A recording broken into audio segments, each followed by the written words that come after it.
Clogged gutters are easy to overlook, but they can quickly cause serious and costly damage to your home. Fortunately, there's an easier way to keep your gutters clean and avoid the hassle. With Leaf Filter, you can protect your home and say goodbye to cleaning gutters for good. I've realized that gutters are more complicated than they seem. It's not just about cleaning them out, it's about preventing long-term damage. That's why I chose Leaf Filter.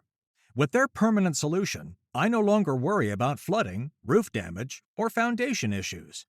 Leaf Filter uses patented technology to keep everything out except water. No holes or gaps, just reliable protection. Plus, every installation comes with a lifetime no-clogs guarantee. Protect your home and never clean out gutters again with Leaf Filter, America's #1 gutter protection system. Schedule your free inspection and take advantage of the Spring Spectacular Sale with up to 30% off your entire purchase at leaffilter.com/tune. That's a free estimate, free inspection, and 30% off at leaffilter.com/tune. See representative for warranty details. Criminology is a true crime podcast that may contain discussion about violent or disturbing topics. Listener discretion is advised.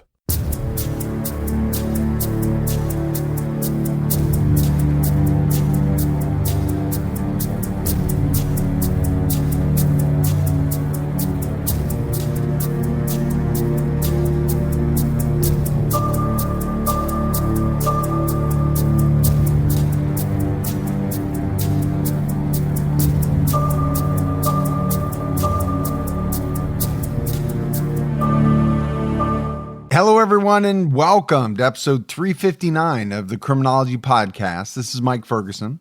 And this is Mike Morford. Morf, how you doing this week, buddy? I'm doing pretty good. How you doing? I'm doing well. I've actually had a really good week. I can't say that every week, but this week I can. Well, that's always a good thing. Yeah, the weather here is warming up. Things are, get that warm weather. You're able to get outside and walk. I know you don't have that problem, but we do up here, so it's good for us. Yeah, I myself, I'm getting ready to do some sports coming up. Kids got football camps and more soccer camps and just getting in all that stuff. And it's a good thing about being nicer, not too hot yet, but you can still get out there and do all that stuff. Good deal. Well, we had no Patreon shout outs to give this week, but we do appreciate everyone who is a Patreon member with us. Yeah, a lot of people have taken the time to support the show. It really helps us out. And if you can, and you'd like to, please go to patreon.com/criminology to get started. So let's talk about CrimeCon for a second, the world's biggest and best true crime convention. Time is running out to make your plans to go, and we really hope to see a lot of our listeners there. Yeah, CrimeCon is happening September 5th through the 7th, 2025. That's in Aurora, Colorado at the Gaylord Rockies Resort and Convention Center. So just about 4 months away. We're going to have our annual joint Criminology TCAT meetup at CrimeCon with our friends and listeners, and we'll be announcing where and when that is, so stay tuned. And if you're going to join us there, why not save a little money in the process? Use our promo code Criminology to save 10% on your standard badge at checkout when you book through crimecon.com. We're really looking forward to seeing everyone there. So Morph, now that we have all of that out of the way, let's jump into this week's case. And, this is one of those where it's hard to understand how things turned out the way they did. How did things get to the point where they wound up? At its core, it's a domestic violence case that, like so many, ended up fatal. We're talking about the tragic and senseless murder of Aileen Seiden. And sadly, what happened to her sometimes is overshadowed by the unconventional relationship she was in. At around 5 p.m. on April 23rd, 2018, officers from the Franklin County Sheriff's Office responded to a call about human remains found near a dirt cul-de-sac off of Highway 98 in Eastport, Florida. They found the body of a woman who had clearly been the victim of foul play. She had obviously been beaten before she was murdered, and it was a brutal one. Detective Ronnie Jones, the lead investigator assigned to the case, told 48 Hours she had bruises from head to toe, covering her entire body. And Franklin County Sheriff A.J. Tony Smith told the Bradenton Herald, "It's the most savage beating I've seen in my 40 years in law enforcement." Most of her ribs were broken. Dr. Anthony Clark, the former chief medical examiner for the Second Judicial Circuit, summed it up when he told the Apalachicola Times, "That's the kind of thing I see in motor vehicle crashes." There was no identification found with her body, so she was initially a Jane Doe. It had rained overnight, and the body showed no signs of having gotten wet, so police believed that she had not been there for long. And Morf, just kind of going through some of those quotes from law enforcement officers, there's no doubt that this was a very savage and brutal beating and murder. When someone says those are the types of injuries we would see in a very serious car crash, I think that tells you a lot. Yeah, and the fact that this is a trio of people saying this, and they've seasoned investigators with long backgrounds doing the work they do, for all of them to sort of back each other up, it really demonstrates how bad this was. Early the next day, investigators were alerted to a suspicious scene at the Sportsman's Lodge Motel about 6 miles away from where the Jane Doe had been found. Detective Ronnie Jones, who's now retired, immediately connected the two crime scenes. He told 48 Hours it wasn't just somebody who cut themselves and bled a little bit on the bed. The amount of blood tells me that whoever was here was probably deceased. It was so easy to, in his words, put two and two together. Inside the bloody motel room, Detective Jones noticed the overpowering smell of vinegar. It was just kind of everywhere. He believed that the smell meant that someone attempted to clean the crime scene. And he was right. Due to a possible cleanup, luminol was used in the bathroom. It showed that the blood was not limited to what had soaked into the mattress. Pretty much the entire room had a reaction to the chemical. It was obvious that someone had been badly injured in that bathroom. The details of the motel room crime scene help show how disturbing it was. It wasn't all blood, though. Miranda Kilborn, one of the cleaners at the motel, recalled the scene, telling the Apalachicola Times, "Whenever I first walked in the room, there was a bunch of trash, nothing on the bed, and the comforter was on the floor wet. There was vomit on the floor and a spot of blood on the sliding glass doors, and blood on the toilet paper roll." Investigators believe that the shower curtain rod had been used as a weapon during the assault. A bloody palm print was lifted from the rod, and authorities hoped it would lead them to their suspect, but they still didn't know who their victim was. Believing that the unidentified female body found on the side of the road had been killed in the bathroom inside of room 15 at the motel, investigators compared the woman's DNA with the DNA profile pulled from the blood in the room. It was a match. Authorities were eventually able to confirm that the body was that of 31-year-old Aileen Seiden. Aileen was from North Miami, Florida, over 400 miles from where her body was discovered in Franklin County. Now, investigators had to figure out how she ended up on the side of the road so far away from home. Sometime in 2016, Aileen reconnected with Zach Abel, who she had known since they attended high school together at Allison Academy. They ended up dating, and to many she seemed very happy. As Zach's friend, Mike Picavet, would tell 48 Hours, Zach was very entertaining and very extroverted. It was hard not to like him. Mike would also explain that Zach had been dating a woman named Christina Araujo for around 4 years.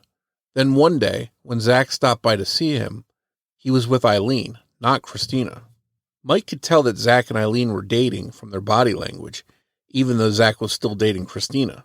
He didn't approve of it, but wasn't exactly surprised. Though Zach and Christina had been together for a long time, they weren't exactly exclusive. Zach was usually seeing at least one other girl at the same time as Christina. Some of Eileen's friends knew that they were dating in secret, but Zach apparently felt comfortable enough around Mike to bring her around him.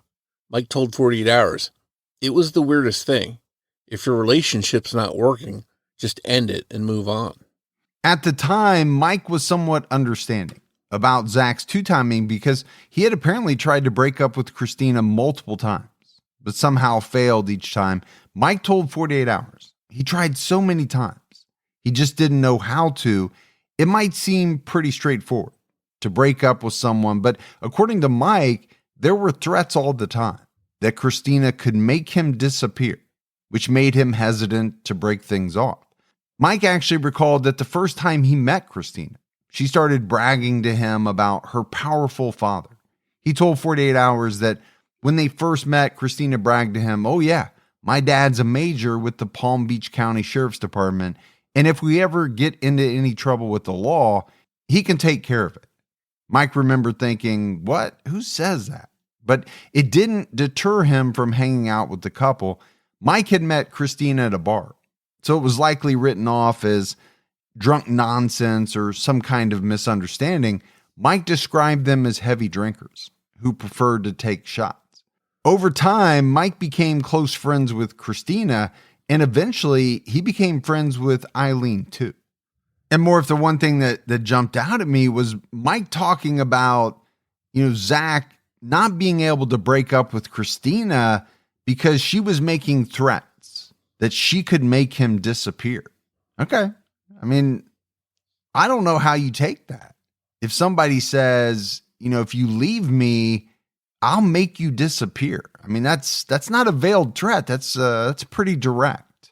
Add on top of that, the fact that she's talking about, her dad and how powerful he is and all that, I could see why someone would feel threatened by that.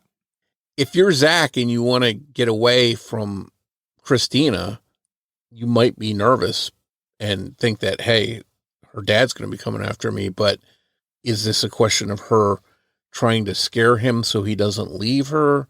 Or does she really have some kind of pull with her dad that he might come after Zach? So you have to wonder if he was nervous about that. Until 2017, Aileen had been working as a property manager in Miami. She was always an independent person. Aileen had been forced to grow up fast. By the time she was 14 years old, both of her parents had passed away. Her older sister, Francesca, became her legal guardian at the age of 22. But in 2017, Aileen was let go from her job without warning. She ended up working for Zach and Christina at their used car dealership, Abel Automotive. Christina's best friend, Allie, told 48 Hours she was really starting to lose control of her life. This may be why she ended up open to the idea of a throuple, a romantic couple with 3 people rather than just 2. It was actually Christina's idea for the 3 of them to start a relationship together. According to Allie, Aileen at first rejected this proposition, saying, absolutely not, there's no way, it's never going to work. But for whatever reason, after a few weeks, Aileen apparently changed her mind. Allie told 48 Hours, when she heard that Aileen was okay with the 3-way relationship, I was in shock, but also a little bit happy for them. Maybe this could work. Morf, you ever been in a throuple? I didn't even know what a throuple was until this episode. So I've heard the term before, but obviously I've been married almost 30 years, and I don't know that 30 years ago, before I got married, that term existed. If it did, I had never heard of it. And I had never heard of anyone, or at least that I knew of, being in a relationship like this. My first thought is, how's it ever going to work? How is at least one person in this group not going to get jealous at some point? Yeah, I don't know how that works. It's hard enough with 2 people to make a relationship work, let alone 3. So this seems like a challenge, but hey, different strokes for different folks. If it worked for them and they were happy, more power to them. Yeah, I mean, nothing against it. If, everybody's consenting adults and that's what they decide to do. It just seems like it would be really hard to pull off. And in this case, it was. Things didn't really work out. And pretty quickly, things went very wrong. Allie explained that this whole dynamic started to change, where one of them always seemed to be the odd man out or was jealous. Things were bad between Zach and Aileen, and bad between Aileen and Christina. Aileen called Allie multiple times, telling her, he hurt me again. There were a few times that Allie is aware of that Aileen and Christina physically fought, usually after they had been drinking or using drugs together, but most of the time it was Zach hurting Aileen. In early 2018, Aileen decided to move in with Zach and Christina, Despite the problems in their three-way relationship, her friend Allie described this to 48 Hours as a 1 or 2 month trial because Aileen felt that was one last chance to make it work. Aileen was desperate to make things work with Zach and Christina, not only because she had real feelings for Zach, but because, as Allie put it, she was trapped in the relationship because she was trapped financially. She had lost her job, which meant she lost her place to live as well. Zach and Christina had given her both a job and a place to live. Despite the awkwardness of the situation in general and how badly she wanted Aileen to get away from them and get a fresh start, Allie tried to support Aileen. She didn't seem ready to leave. Allie told 48 Hours she wouldn't tolerate being messed with usually by anyone. There was something different about this. It wasn't just the living situation or the job. Aileen was also afraid of Christina's father. On April 7, 2018, Zach and Christina got into an altercation. This one was particularly bad. Aileen called Allie from Zach's phone. She didn't have her own phone anymore because, according to Christina, Zach threw it in a pool after finding out that Aileen was using a dating app. Aileen wanted to get out of the house and take Zach with her, so she picked him up. A while later, Allie got another call, but this time it was Christina who wanted to talk to her. Allie said Christina was angry and furious. To get away from her, Zach and Aileen ended up leaving the state on an unplanned road trip. Aileen didn't even have her wallet, and neither of them packed any bags. They headed to Georgia and then eventually made it to Texas, where they were going to stay with one of Zach's friends. In just 24 hours, Christina sent over 150 text messages to the couple. Some of them were threatening. All of them were angry. After 2 days, she decided to try a different approach. This time, Christina texted Zach, "If you want to come back home, come back. You never have to question my love." After getting that text, Zach told Christina to fly to Dallas to meet them, and she did. It seems unlikely that it was the nice text that won Zach over suddenly. He was likely just trying to get Christina off their backs.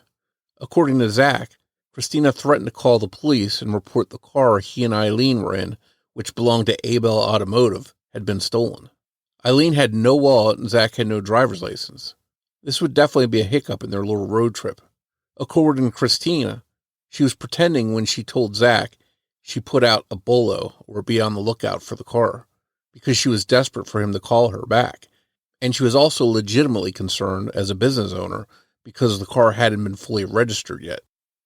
Clogged gutters are easy to overlook, but they can quickly cause serious and costly damage to your home. Fortunately, there's an easier way to keep your gutters clean and avoid the hassle. With Leaf Filter, you can protect your home and say goodbye to cleaning gutters for good. I've realized that gutters are more complicated than they seem. It's not just about cleaning them out, it's about preventing long-term damage. That's why I chose Leaf Filter. With their permanent solution, I no longer worry about flooding, roof damage, or foundation issues. Leaf Filter uses patented technology to keep everything out except water. No holes or gaps, just reliable protection. Plus, every installation comes with a lifetime no-clogs guarantee. Protect your home and never clean out gutters again with Leaf Filter, America's #1 gutter protection system. Schedule your free inspection and take advantage of the Spring Spectacular Sale with up to 30% off your entire purchase at leaffilter.com/tune. That's a free estimate, free inspection, and 30% off at leaffilter.com/tune. See representative for warranty details. So, Morf, I just want to take a minute and kind of step back and talk more about this relationship. These three people, as I said earlier, how is somebody not going to get jealous? And I think we're seeing it, that it did happen, but there's a lot going on here. There's apparently physical abuse, at the very least, on the part of Zach against Aileen. And then you have Christina, who seems to be threatening people a lot over different things, right? We talked about her bragging about her powerful father. It seems to me that she used threats to try to get her way. Yeah, it doesn't seem like a good basis for a relationship to threaten the two other people that you're in the relationship with. And it's clearly some friction going on here because you have two of the three people leaving the state to escape the other person. And then after some texts and some phone calls, she's flying to Texas to meet up with them. So a lot of back and forth and a lot of, it seems like mixed signals going on here in this three-way relationship. And then you throw heavy drinking and drugs into the mix. I mean, it does seem pretty toxic. And how can we not talk about 150 text messages in a 24-hour period? I certainly don't send 150 text messages probably in a month. There's no way I could do it in a day. I mean, I don't know how somebody would have time to write that many text messages. Or maybe I just don't text as much as other people do. Yeah, I text a pretty good amount, but not anything like that. And if somebody got 150 texts from me over that shorter period, I wouldn't be surprised if they blocked my phone number. And I think it's troubling. It shows some kind of obsession or she's hell-bent on trying to get a hold of them and upset that she can't. 10 days after she left with Zach, Aileen called her older sister, Francesca, from New Orleans and told her that she was afraid. Francesca told the Apalachicola Times that Aileen said, "I think they're going to kill me." Francesca said, "I was like, Aileen, run to the nearest gas station." And Aileen replied, "I can't." Sadly, that was the last time she ever spoke to her sister. After New Orleans, the trio stopped in Pensacola, Florida. As they made their way home, on April 21st, they checked into the Sportsman's Lodge Motel in Eastport, north of Jacksonville. They were just going to stay there for one night on their way back to North Miami, but they decided to stay a bit longer. On the morning of the 22nd, the three went to a liquor store near the Sportsman's Lodge Motel where they bought vodka and Fireball whiskey. The same day, Aileen called her friend Allie. She told Allie that she was finally ready to leave. Because Aileen had set out on the road trip with no phone or wallet, Allie bought her a Greyhound ticket. The three were set to get to Tampa the next day, and that's where Aileen would make her escape. She just had to make it to the bus station and get the ticket Allie had purchased for her. Sadly, she never made it there. It seems like this was the point where Aileen decided, I've had enough. I've got to get out of here. And her friend was willing to help her with that bus ticket. But unfortunately, she was never able to get on that bus and escape the situation. And I just wonder, how long had she been thinking about leaving? We've talked a little bit about how toxic the relationship was, between the three people. But we also talked about how it seems she felt trapped. I think she was a bit dependent on Zach and Christina, for money as it related to, the job they gave her. It sounds like she was dependent on them for living arrangements.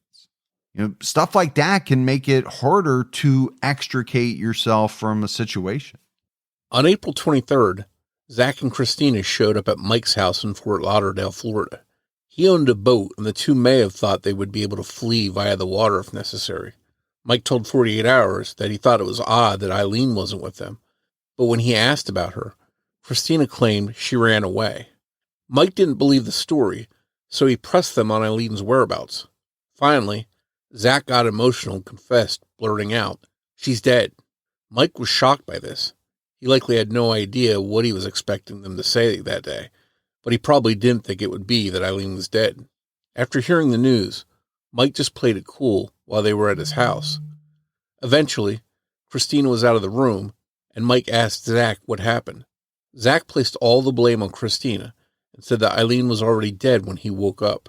He told Mike that he tried to perform CPR and that he wanted to call 911, but that Christina wouldn't let him. He insisted that he had to protect Christina. And Morf, I don't know what everyone would do in that situation. I don't know how many of us have ever been in that situation, will ever be in that situation. Hopefully, most of us are wishing not to be. But, if your really good friend confided in you that someone you knew was dead and they were there when it happened, and you got a lot of decisions to make. Yeah, that's a tough spot to be in, because having that information, you have to wonder, does that make you an accessory after the fact? Are you somehow going to get involved? And maybe you could start even thinking, are they going to do something to me because now I have this information? They don't want it to come out.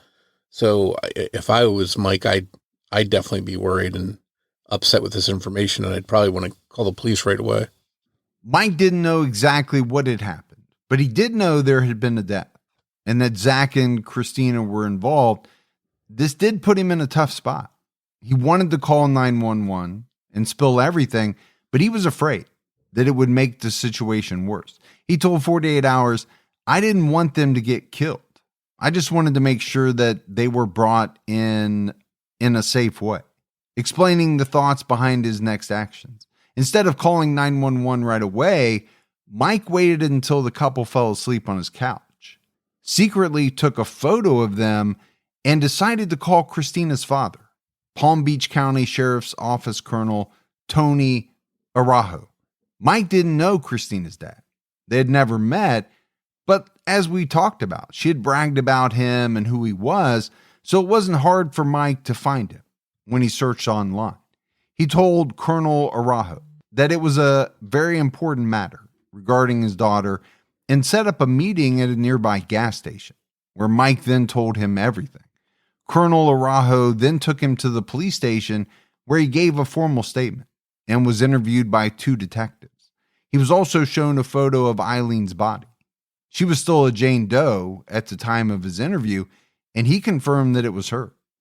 And I thought, Morf, this was a very interesting part of the case.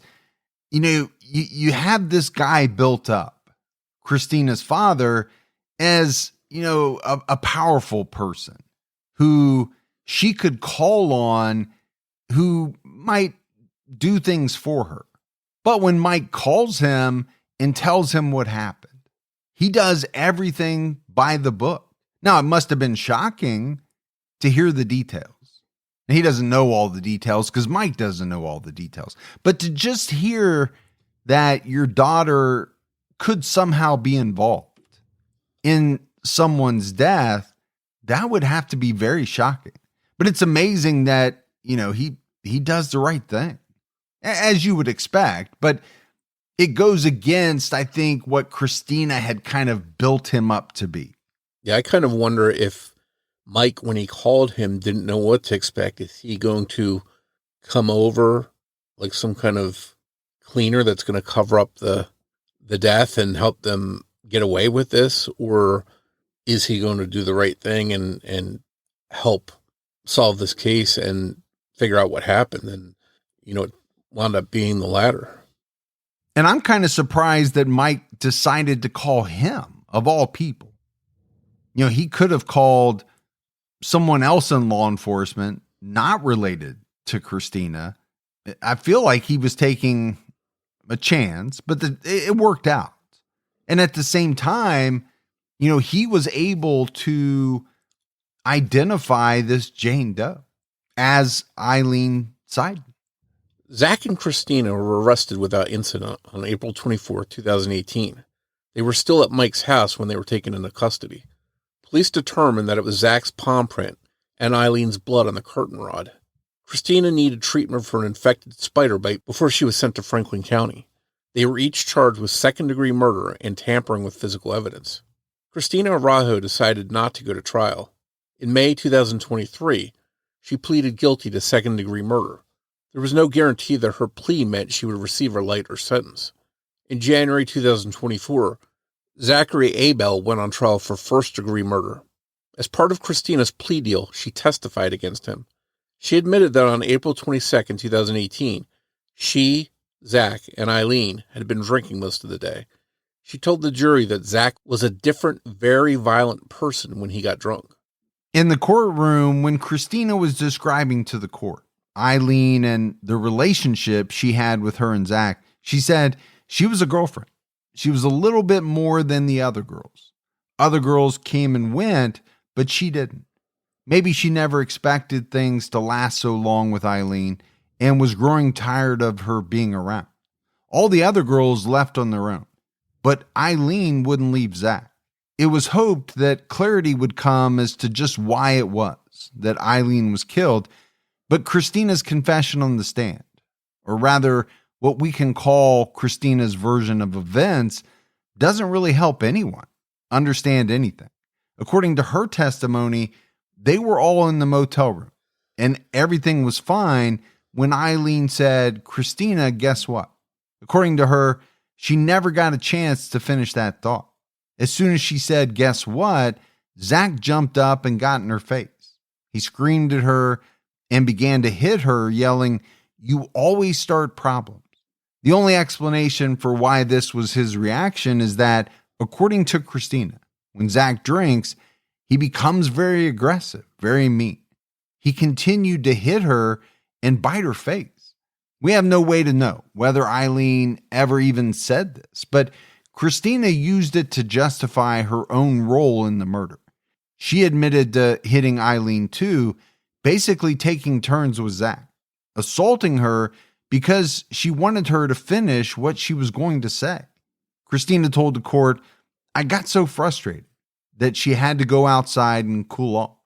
This is kind of a weird turn here because Christina's saying, "I started beating her too because I wanted to know what she was going to say." If you wanted to know what she was going to say, why would you start beating her in the first place? Same goes for Zach. So again, this is Christina's version of what happened. We don't know exactly how it went down, but if it really all started with Aileen starting to tell them something, it doesn't make sense they would start beating her in the middle of her sentence. Well, would it be shocking that, Christina would craft a narrative that would help maybe diminish her role a little bit, or at least try to explain why she did what she did? But I'm with you, Morf. It just doesn't really make sense. I started hitting her because I wanted her to finish what she was going to say. I don't know how you make sense of that. As for why Zach wouldn't want Aileen to keep talking, Detective Ronnie Jones has only one idea. He said that there were rumors that she was fixing to disclose the fact that she was pregnant, though her autopsy would prove that she wasn't. Detective Jones told CBS, "I don't know if she thought she was or not. The crucial thing is whether or not Zach thought that Aileen was pregnant. If he did, and he thought Aileen was about to say it to Christina, it may explain why he suddenly attacked her." Christina claimed she was outside of the room for a few minutes. When she finally went back inside, Zach and Aileen were in the bathroom with the door closed. She opened the door to find Zach holding what we now know to be the shower curtain rod. She told the court he had something white in his hand, like he was poking at her. Then, after all of this, the three somehow ended up back in the main part of the motel room by one of the beds. Zach used his large wooden walking stick to hit Aileen multiple times. According to Christina, it broke when he hit her in the back. She also told the jury that Zach used the broken walking stick to sexually assault Aileen. Some of this does line up with a bit of the truth. Franklin County Assistant Prosecutor Jared Patterson told 48 Hours, "We had actually found pieces of that wooden staff in the hotel room," adding, "We didn't realize the significance of it until we found the other piece in the vehicle that contained our victim's DNA." Christina says she grabbed the broken walking stick from Zach and threw it outside. She gave him a paddle they had purchased on their road trip, and he continued hitting Aileen with it. Finally, the assault ended when Christina jumped in between Zach and Aileen, physically blocking him from hurting her anymore. After this, they all just went to sleep, despite the large amount of blood on the bed and all of Aileen's horrific injuries. Christina told the court, "I didn't think she was going to die from it." And here again, my feeling is that, you have to take Christina's statements with a grain of salt. I mean, there's got to be a little bit of skepticism, right? That she's telling the whole truth and nothing but the truth. I think she's telling some truthful aspects, but I think she's also trying to make herself look better, as most defendants do. You know, she admits to handing Zach a paddle so he can continue the assault, but then says she jumps in between them to stop the assault. I don't know. Everything just doesn't line up to me or ring true. Yeah, it does seem like there's some contradictions, and maybe some of that is her lying, twisting the truth, making herself look better, and maybe some of it's like we talked about earlier, the drugs and alcohol mixed in. Maybe she doesn't even know the full truth of what happened, and she's just got bits and pieces that she's relaying. And then this statement that after this horrific assault, beating, they all just decide to go to sleep. That doesn't ring true either. And I want to go back to, Zach's kind of motive for the assault in the first place. It does seem as though Aileen was about ready to disclose something.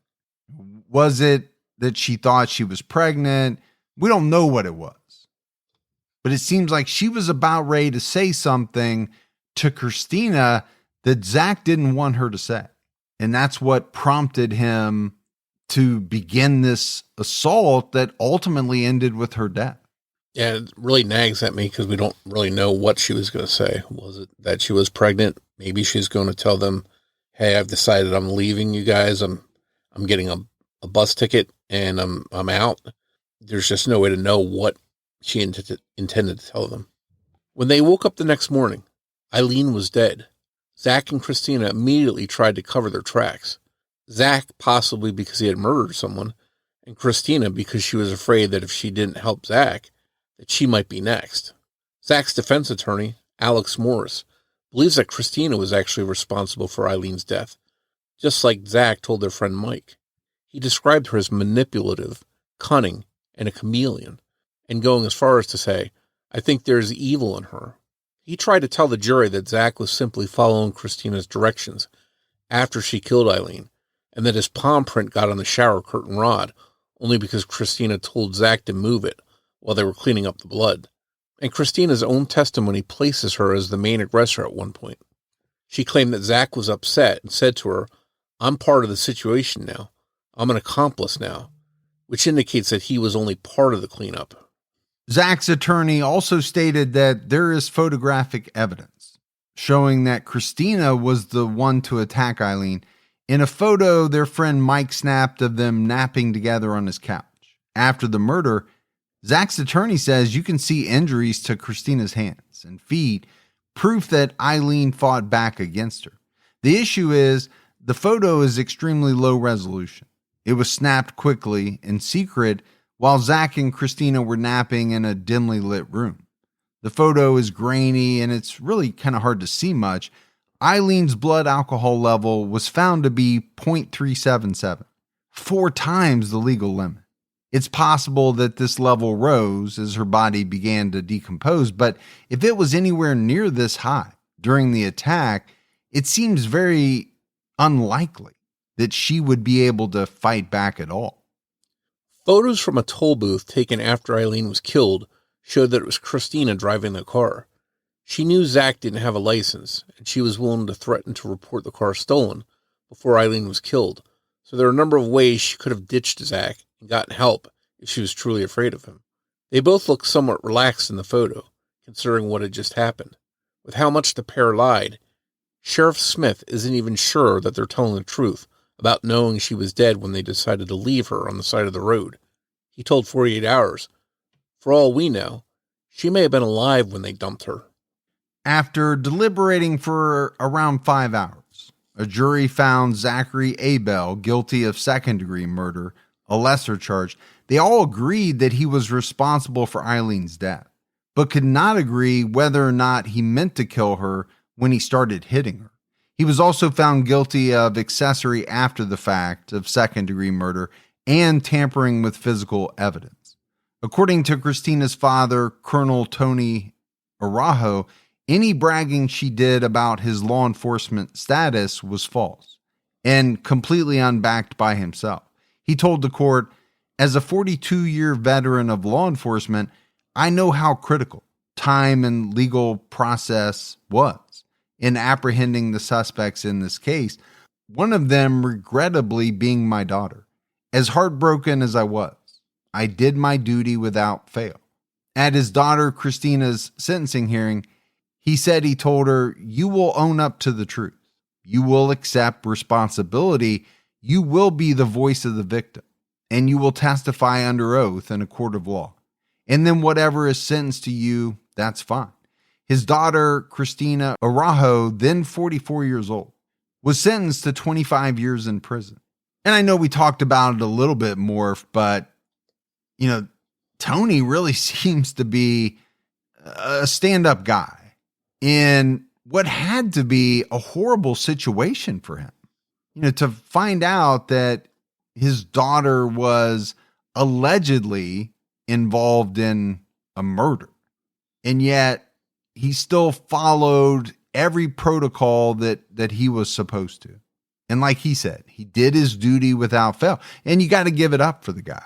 Yeah, that had to be a really tough situation. And I think we've heard a million cases of family members helping someone cover something up that they did wrong.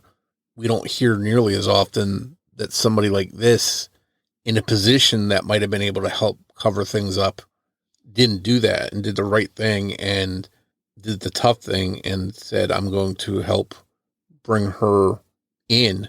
And even at court, he was telling her what she's going to do to try and make this right. At his own sentencing hearing, Zach used his time to speak to claim that he had proposed to Aileen while they were on the road trip. He said, "I had stopped and I had grabbed a ring pop and I proposed to her with a ring pop and asked her to marry me. And she said yes. And me and Aileen were going to go our own way and leave Christina out of it." He also claimed that the two had started trying to have a child together. Zach concluded by saying, "I'm sorry for everything that has transpired, and I take full responsibility for my actions." 36-year-old Zachary Abel was sentenced to life in prison, the maximum sentence allowed in the state of Florida. Is there anything in Zach or Christina's past that may have been a warning sign that they could be dangerous? As for their past, they both had a criminal history. Zach's record includes a 2011 arrest for misdemeanor battery and 2 charges of felony possession of a controlled substance for resale in 2013. And Christina had a history of drug-related arrests. Mike is adamant that Zach was only trying to cover for Christina, and that the only crimes he is guilty of are tampering with evidence and accessory after the fact. According to an online post from someone claiming to be Mike, he had a hidden camera in his kitchen that he believed picked up Christina, confessing that she was the one who killed Aileen. But investigators were unable to recover anything useful from the device. Mike described Christina, who was 8 years older than Zach, as very controlling and directing.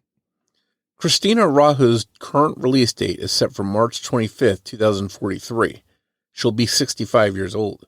As far as Zachary Abel, he's serving a true life sentence. There's no possibility of parole for this charge in the state of Florida. 3 adults chose to enter into a relationship that many people consider unconventional. And even if it was unconventional, maybe it could have worked and 3 people could have lived happily together. But sadly, that didn't happen. And instead, one of them wound up dead at the hands of the 2 others, who will now be in prison for a long time. This is a case with no good outcomes. And for me, this is a case that, also has a lot that is unsettled.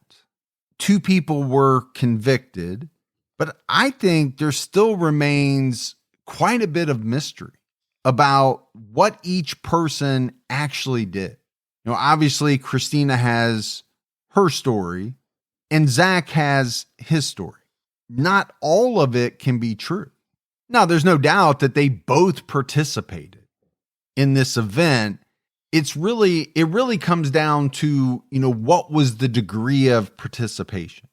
Christina managed to make it seem as though, she was not the biggest part of it. But I don't know. Morf, what do you think? And I think the truth probably lies someplace in between Zach and Christina's versions of what happened. Maybe they're both trying to minimize what they did. And I think that's the tough part when they're both protecting their own well-being or trying to maybe get the lightest sentence they can. They're going to make themselves look like they didn't do as much. So I wonder, was this coordinated? Did they both say, hey, let's kill Aileen for whatever reason? Or did one of them truly snap and the other one was surprised by it? I don't think we'll ever really know what happened in that motel room and why it happened and really have the full story. And I guess the only thing we can really take comfort in is that both people that were involved are in prison and can't do this to anyone else. Yeah, I guess the only thing would be, if Christina's involvement was more or greater than, what she has admitted to, then she probably got off a little bit lighter than she should have. But I think you see that a lot in these types of cases where there's multiple people involved. Everyone is going to try to minimize their involvement. I mean, you just see it in case after case. It's natural, right? For people to want to make themselves look as good as they can. But what that does is it leads to, a lot of uncertainty in how things really went down. When both people or multiple people have different versions of events, I think it makes it tough. Yeah, and I go back to the fact that with drugs and alcohol mixed in, I think it was just, powder keg, because you already have 3 people in a relationship. You don't know if everybody's fully comfortable with that, if there's any lack of trust or someone that's not fully committed to the 3 of them being together. Then you have alcohol, drugs mixed in. That can be a recipe for disaster. And in this case, I think it clearly played a role in the outcome here. Yeah. And for me, I really go back to, what was Aileen going to say that possibly either Zach or Christina didn't want her to disclose?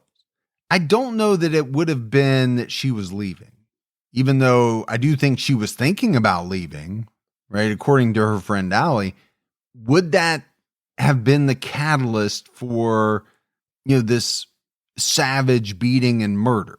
And that doesn't seem as likely as maybe something along the lines that she was pregnant and maybe Zach didn't want Christina to know that. That seems like a very plausible theory. And I know it's just a theory, but that does seem very plausible to me. That it was something like that exactly, or along those lines.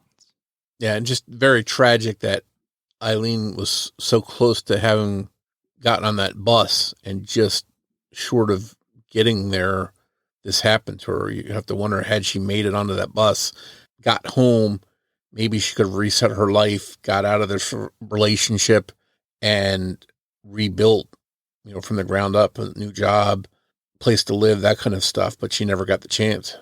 Yeah, just like you said, no good outcomes, kind of sad all the way around. But that's it for our episode on Aileen Seiden. If you love the show, but haven't done so yet, take a minute, go out, leave us a rating. You can also leave a review. Also, keep telling your friends. Word of mouth about the podcast really helps us out. If you want to find us on social media, we're on X with the handle @CriminologyPod. We're also on Facebook at facebook.com/CriminologyPodcast. And you can join our Facebook discussion group, Criminology Podcast Discussion and Fans. So that's it for another episode of Criminology, but Morf and I will be back with all of you next Saturday night with a brand new episode. So until then, for Mike and Morf, we'll talk to you next week. Take care, everyone.